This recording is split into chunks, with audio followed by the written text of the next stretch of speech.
Ilahi demi hadrat Muhammad Mustafa, hadrat Siddiq Akbar dan Salman Farisi, dan Imam Qasim bin Muhammad bin Abu Bakar, Imam Ja'far Sadiq Dzil Faidani,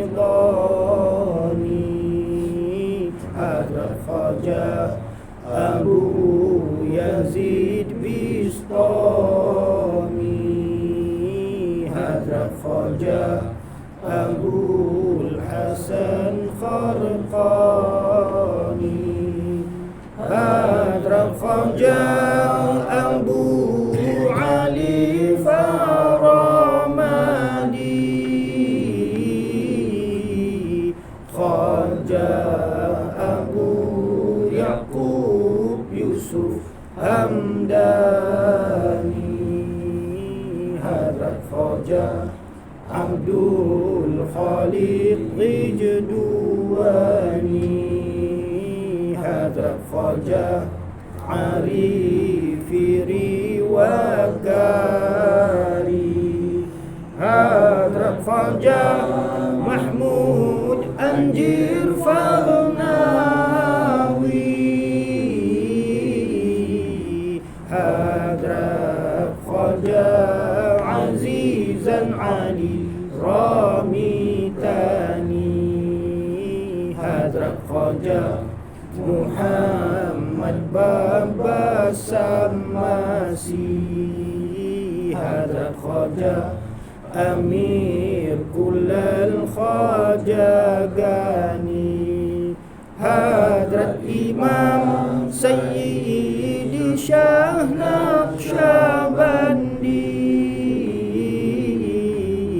Khaja Bahauddin Si Bukhari, Hadrat Khaja Alauddin Attari, Khalifana Syabandi Ali Shani, Hadrat Khaja Maulana Yaqub bin Charkhi, Khaja Ubaidullah Ahrar Samarqandi, Hadrat Khaja Muhammad Zahid Qadi, Hadrat Khaja Darwish Muhammad Sufi, Hadrat Khaja Ki Angkangi,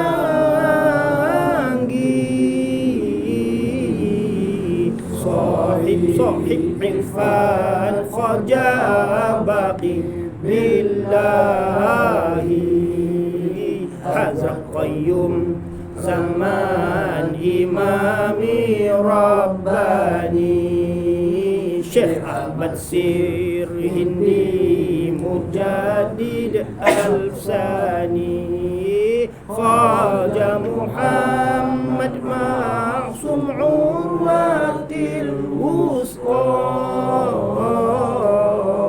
Syekh Saifuddin Naqsyabandi Mujaddidi, Hadrat Khaja Nur Muhammad Budayuni, Hadrat Khaja Mirza Mazhar Jani Janani, Hadrat Khaja Shah Ghulam Ali Delawi, Shah Abu Sa'id Shah Ahmad Sa'id Dehlawi, Hadrat Haji Dus Muhammad Qandahari, Hadrat Haji Muhammad Usman Damani, Khaja Muhammad Sirajuddin Musa Zai, Khaja Maulana Abu Sa'ad Ahmad Khan, Hazrat Maulana Khaja Muhammad Abdullah, dari Ludian di Kepundiani berhijrah.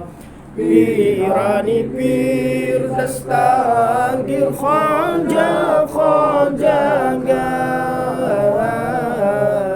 Maulana Khaja Khan Muhammad Qutub Dauran, Hazrat Maulana Jalaluddin Ahmadi, Rawi Amani Naqsyabandi Mujaddi, pada fakir hakir debu kaki buzukan, la syait miskin hamba kepada Ar-Rahman. Ampunilah segala dosa kami dan dosa kedua ibu bapa kami. Ampunilah segala dosa kami dan dosa kedua ibu bapa kami. Kurniakanlah rahmat, mahabbat, ma'rifat dan jamiat zahir, batin dan afiat dalam kehidupan dunia dan akhirat, dan lautan yang sempurna ulul berkat. Allahumma salli ala Sayyidina Muhammadin Nabiyil Ummi wa ala alihi wa sahbihi wa sallim. Allahumma salli ala Sayyidina Muhammadin Nabiyil Ummi wa ala alihi wa sahbihi wa sallim. Allahumma salli ala Sayyidina Muhammadin Nabiyil Ummi wa ala alihi wa sahbihi wa sallim. Allahumma salli ala Sayyidina Muhammadin Nabiyil Ummi wa ala alihi wa sahbihi wa sallim. Salli wa sallim wa barik ala Sayyidina Muhammadin wa ala alihi wa sahbihi ajma'in. Subhana rabbika rabbil izzati amma yasifun wa salamun alal mursalin walhamdulillahi rabbil alamin. InsyaAllah kita akan baca sedikit daripada tazkirah para masyayikh kita, itu Hazrat Sayyidina Abu Bakar As-Siddiq radhiyallahu anhu. Beliau adalah daripada imam para masyayikh kabirin silsilah Aliyah Naqsyabandiyah, mana kita isbat kita sampai kepada Sayyidina Abu Bakar As-Siddiq radhiyallahu anhu. Jadi sedikit kisah tentang beliau, kisah bagaimana beliau mula-mula mengisytiharkan dirinya sebagai penganut agama Islam. Kisah pengisytiharan Islam oleh Hazrat Abu Bakar radhiyallahu anhu dan penderitaannya. Pada zaman permulaan Islam, sesiapa sahaja yang memeluk Islam akan cuba merahsiakan keislamannya sedaya mungkin. Rasulullah SAW juga mengingatkan mereka agar merahsiakan keislaman mereka supaya mereka tidak dianiayai oleh orang-orang kafir. Apabila jumlah orang-orang Islam telah meningkat sehingga 39 orang, Hadrat Abu Bakar radhiyallahu anhu telah memohon kepada Nabi sallallahu alaihi wasallam untuk menzahirkan Islam sehingga boleh berdakwah secara terbuka.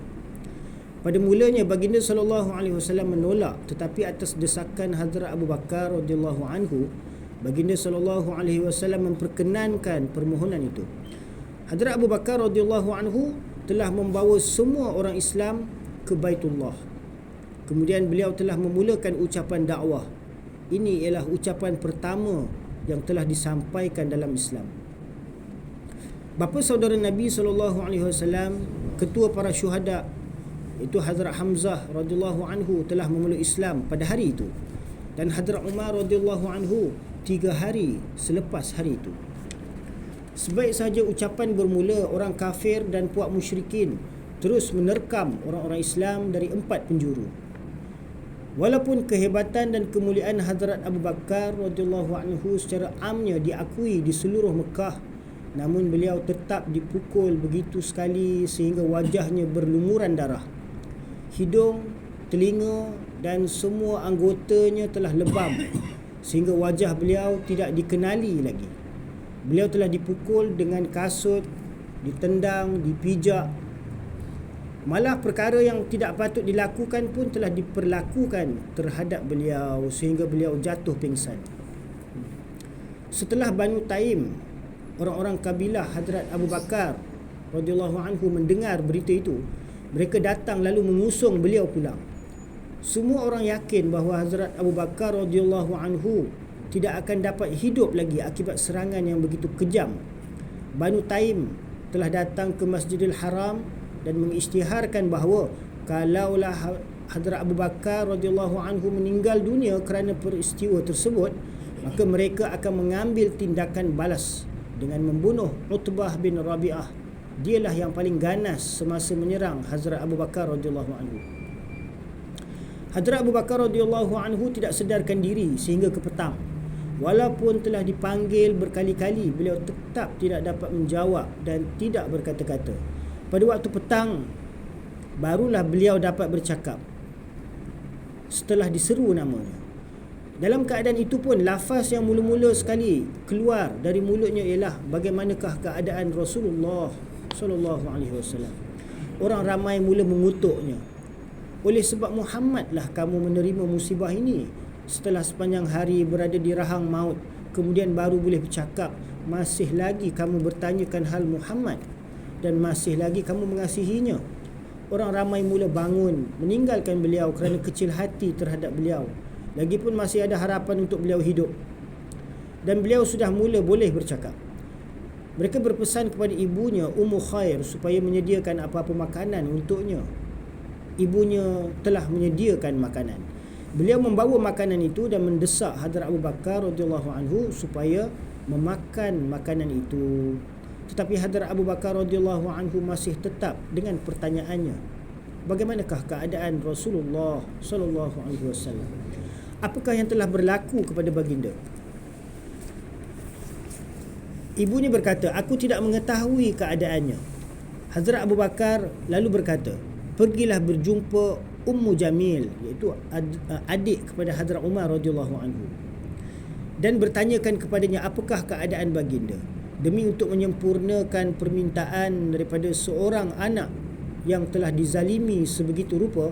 Ummu Khair pun pergi menemui Hazrat Ummu Jamil radhiyallahu anha, adik kepada Sayyidina Umar radhiyallahu anhu. Waktu tu Sayyidina Umar belum masuk Islam lagi. Dia 3 hari selepas tu baru dia masuk Islam, dapat hidayah. Dan bertanya mengenai hal Nabi Muhammad sallallahu alaihi wasallam. Hazrat Ummu Jamil radhiyallahu anha juga telah merahsiakan keislamannya mengikut seperti keadaan biasa pada masa itu. Beliau berkata, aku tidak tahu pun siapakah Muhammad dan siapa Abu Bakar. Namun aku bersimpati mendengar keadaan anakmu. Sekiranya engkau izinkan, biarlah aku pergi untuk melihatnya. Ummu Khair telah membenarkannya. Hadrat Ummu Jamil radhiyallahu anha pun pergi bersamanya. Sebaik sahaja melihat keadaan Hadrat Abu Bakar radhiyallahu anhu, beliau tidak dapat menahan perasaan, lalu menangis terisak-isak. Apakah yang si berdebah itu telah lakukan? Semoga Allah membalasi mereka atas apa-apa yang telah mereka lakukan. Hadrat Abu Bakar radhiyallahu anhu masih lagi bertanya, bagaimanakah keadaan Rasulullah sallallahu alaihi wasallam? Hadrat Ummu Jamil radhiyallahu anha mengisyaratkan ke arah ibu Hadrat Abu Bakar radhiyallahu anhu dan berkata bahawa dia sedang mendengar. Hadrat Abu Bakar radhiyallahu anhu berkata, jangan takut kepadanya.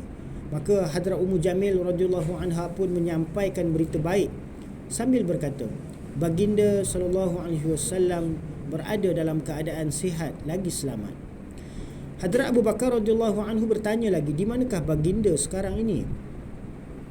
Hadrat Ummu Jamil radhiyallahu anha menjawab, baginda telah pergi ke rumah Hazrat Arqam radhiyallahu anhu. Lalu Hadrat Abu Bakar radhiyallahu anhu berkata, demi Allah, aku tidak akan makan apa-apa dan tidak akan minum apa-apa selagi aku tidak pergi menziarahi Rasulullah sallallahu alaihi wasallam. Ibu beliau yang telah menyuruh beliau makan mula susah hati apabila beliau bersumpah tidak akan makan selagi beliau tidak melihat Rasulullah sallallahu alaihi wasallam.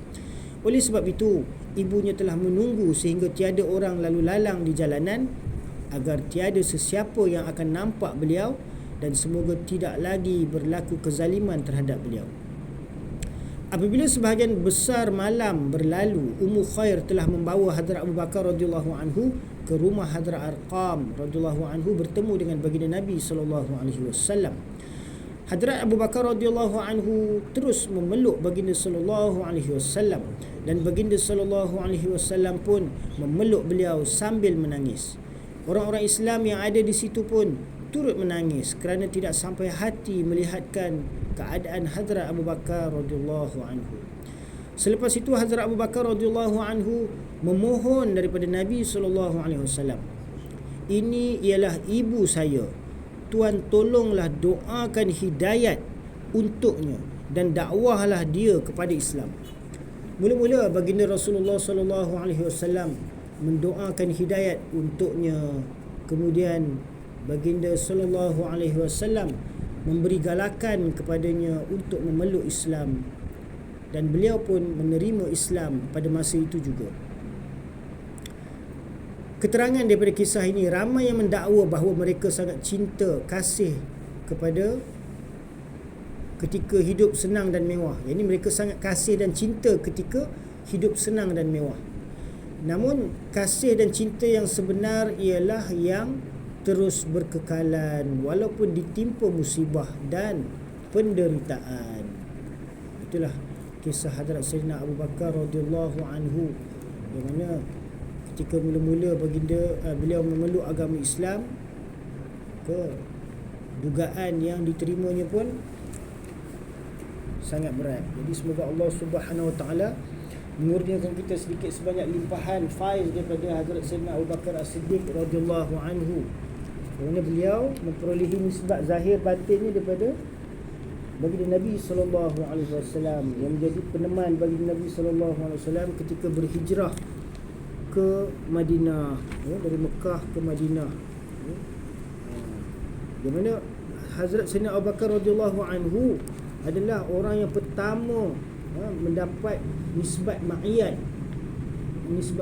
ketika mana baginda Nabi sallallahu alaihi wasallam bersabda kepada Sayyidina Abu Bakar, yang mana ketika dia dalam keadaan takut, bimbang kerana dikejar oleh orang-orang kafir Quraisy, maka baginda Nabi sallallahu alaihi wasallam sabda apa?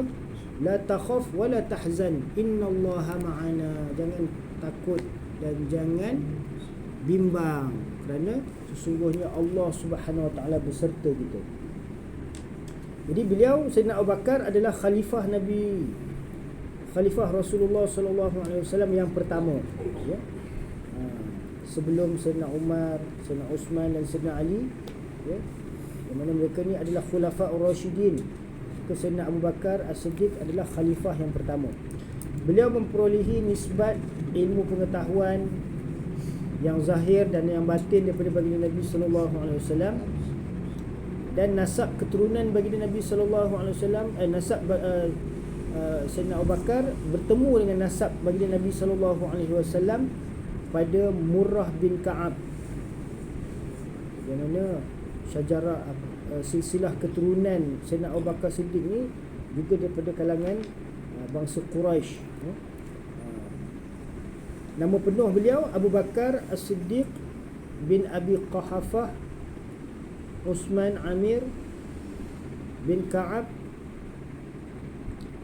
bin Sa'ad bin Taim bin Murrah. Sampai kepada Murrah tu nisbat dia sama keturunan dia dengan baginda Nabi SAW, Murrah bin Ka'ab. Baginda Nabi SAW ada bersabda tentang kekhususan, keistimewaan ataupun nisbat yang diperolehi oleh Sayyidina Abu Bakar Siddiq radhiyallahu anhu daripada Nabi sallallahu alaihi wasallam. Mana baginda Nabi sallallahu alaihi wasallam sabda apa? Ma sabballahu fi sadri syai'an illa sababtuhu fi sadri Abi Bakrin. Tiada Allah Subhanahu wa taala limpahkan sesuatu ke dalam dadaku melainkan telah daku limpahkannya ke dalam dada Sayyidina Abu Bakar As-Siddiq radhiyallahu anhu. Jadi itulah antara keistimewaan yang Allah Subhanahu wa taala kurniakan kepada hadrat Sayyidina Abu Bakar As-Siddiq. Dan tarikh wafat beliau, tarikh wafat beliau adalah pada 20 Jamadil Akhir. 20 Jamadil Akhir, 2 tahun selepas kewafatan baginda Nabi sallallahu alaihi wasallam. Jadi semoga Allah Subhanahu wa taala mengurniakan kita dengan limpahan faiz, keberkatan, rahmat, makrifat seperti mana yang Allah Taala limpahkan kepada para masyayikh kita Akabirin Naqsyabandiyah, ya, khasnya Sayyidina Abu Bakar As-Siddiq radhiyallahu anhu. Semoga Allah Taala mengurniakan kepada kita jazbah, pengorbanan untuk membelanjakan seluruh harta, mengorbankan diri untuk usaha agama Allah Subhanahu wa taala sebagai khalifah Rasulullah sallallahu alaihi wasallam. Jadi semoga Allah Subhanahu wa taala mengurniakan kepada kita taufik, hidayat, ya. Semoga apa yang kita dengar ni dapat kita ambil manfaat, ambil iktibar untuk kita dapat amalkan yang kita sampaikan, insya-Allah. Kita doa subhanallahi wa bihamdihi, subhanakallahumma wa bihamdika, nashhadu an la ilaha illa anta, nastaghfiruka wa natubu ilaik, nastaghfiruka wa natubu ilaik, nastaghfiruka wa natubu ilaik. Subhana rabbika rabbil izzati amma yasifun wa salamun alal mursalin walhamdulillahi rabbil alamin.